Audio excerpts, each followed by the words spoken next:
बघा मित्रांनो, मी गावाला गेली होती आणि माझी मानलेली एक वहिनी आहे. वहिनी आणि भाऊ खूप छान आहेत, ते बाजूला राहतात.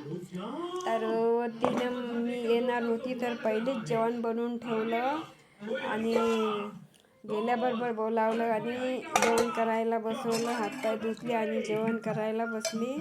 डाळ बनवली, पोळ्या बनवल्या, मुंगाच्या डाळीचे भजे, भात. हे तिचे 2 मुलं आहे आणि एक मुलगा बाजूचा आहे, त्याला पण जेवायला बोलावलं. आणि ही माझी आई आहे. हे बघा, मला ते ह्या उमरमध्ये ती मोठा मोबाईल मागून राहिली. सांगा आता हिचं काय करा. हिनं किती मला कामं करायला लावले पहिले, आता मला म्हणते हा मोबाईल दे म्हणते. हिला चालवता येईन का बघा बरं.